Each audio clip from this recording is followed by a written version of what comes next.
Sir Gerald Kaufman.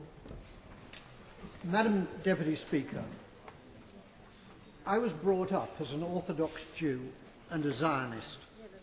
On a shelf in our kitchen was a tin box of the Jewish National Fund, into which we put coins to help the pioneers building a Jewish presence in Palestine.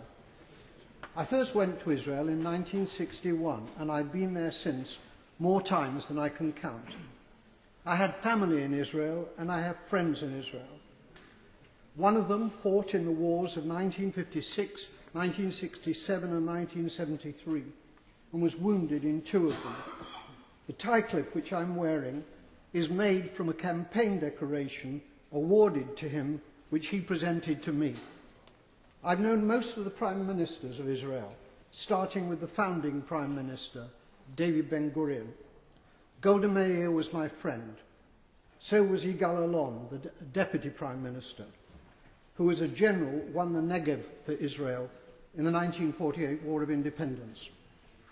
My parents came to Britain as refugees from Poland. Most of their families were subsequently murdered by the Nazis in the Holocaust. My grandmother was ill in bed when the Nazis came to her hometown of Stachov. A German soldier shot her dead in her bed. Madam Deputy Speaker, my grandmother did not die to provide cover for Israeli soldiers murdering Palestinian grandmothers in Gaza. The present Israeli government ruthlessly and cynically exploit the continuing guilt among Gentiles over the slaughter of Jews in the Holocaust as justification for their murder of Palestinians. The implication is that Jewish lives are precious, but the lives of Palestinians do not count. On Sky News a few days ago, the spokeswoman for the Israeli army, Major Leibovich, was asked about the Israeli killing of, at that time, 800 Palestinians. The total is now 1,000.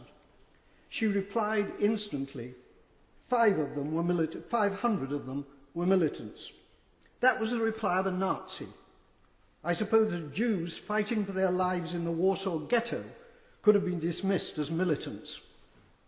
The Israeli Foreign Minister, Tzipi Livni, asserts that her government will have no dealings with Hamas because they're terrorists. Tzipi Livni's father was Eitan Livni, Chief Operations Officer of the terrorist Irgun Tzvai Leumi, who organised the blowing up of the King David Hotel in Jerusalem, in which 91 victims were killed, including 4 Jews. Israel was born out of Jewish terrorism. Jewish terrorists hanged 2 British sergeants and booby-trapped their corpses. Irgun, together with the terrorist Stern Gang, massacred 254 Palestinians in 1948 in the village of Deir Yassin. Today, the present Israeli government indicate that they will be willing, in circumstances acceptable to them, to negotiate with the Palestinian President, Abbas, of Fatah. It's too late for that, Madam Deputy Speaker. They could have negotiated with Fatah's previous leader, Yasser Arafat, who was a friend of mine. Instead, they besieged him in a bunker in Ramallah, where I visited him. It's because of the failings of Fatah since Arafat's death that Hamas won the election, the Palestinian election in 2006. Hamas is a deeply nasty organisation, but it was democratically elected, and it is the only game in town. The boycotting of Hamas, including by our own government, has been a culpable error from which dreadful consequences have followed. The great Israeli Foreign Minister Abba Eban, with whom I campaigned for peace on many platforms, said, "You make peace by talking to your enemies." However many Palestinians the Israelis murder in Gaza, they cannot solve this existential problem by military means.